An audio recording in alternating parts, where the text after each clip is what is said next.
माझ्या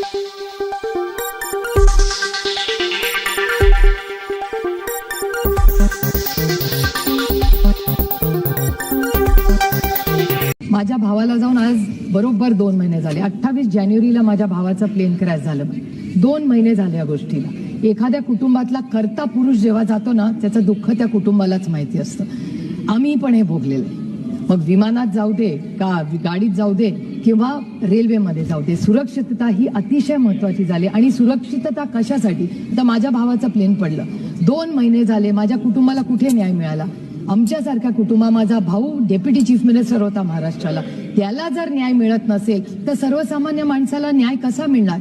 माझ्या भावाचा, मोठ्या भावाचा मुलगा रोहित म्हणजे पक्षांमध्ये केला. आणि मी जाहीरपणे अरविंदजी इथे बसलेत, अरविंदजींचे, काँग्रेस पक्षाचे, डीएमके, सपा सगळ्या पक्षांनी, मला याच्यात राजकारण आणायचं नाही, पण एक FIR करायला रोहित पवारला जंग करावी लागली. आमच्या राज्यांनी तर महाराष्ट्रात घेतलाच नाही, पण अनेक राज्यांमध्ये जाऊन त्यांनी विनवण्या केला की FIR करा आणि आमच्या काकाला म्हणजे अजित पवारांना न्याय मिळू द्या. एक FIR करायला एवढी अडचण.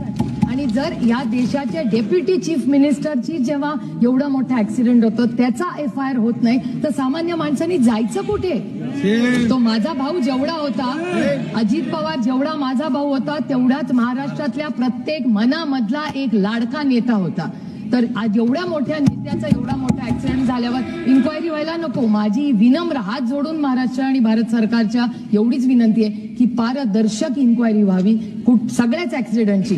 मग तो अहमदाबादचा क्रॅश असू दे, हेलिकॉप्टर क्रॅश मध्ये COD बिपिन राऊत गेले तो असू दे, मध्ये अँब्युलन्सचा एक क्रॅश झाला एअर अँब्युलन्स झारखंडला, किंवा अजित पवारांचं विमान पडलेलं. हा न्याय हा समानच असला पाहिजे प्रत्येक कुटुंब. मग तिथली तो पायलट असेल, माझा दादा असेल, किंवा त्या ज्या महिला विमानात होत्या त्या सगळ्या असतील, ह्या सगळ्यांना न्याय मिळाला पाहिजे. ती स्टुअर्डेस होती तिथे, ती एक यंग मुलगी होती, तिला न्याय मिळाला नको?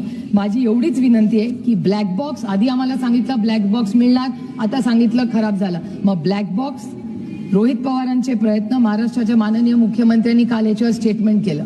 पण माझी एवढीच विनंती आहे महाराष्ट्राच्या माननीय मुख्यमंत्र्यांना की टाइम बाउंड मॅनरमध्ये ही इन्क्वायरी झाली पाहिजे. अनेक प्रश्न आहेत, त्याची उत्तरं सरकारने दिली पाहिजेत. आणि अजित पवारांना जी ती केस झाली त्यांच्या विमानाला आणि त्याच्याबरोबर पायलट असेल किंवा जे कोणी त्या विमानात होते त्या प्रत्येक व्यक्तीला न्याय मिळावा अशी विनम्र भारत सरकारकडे माझी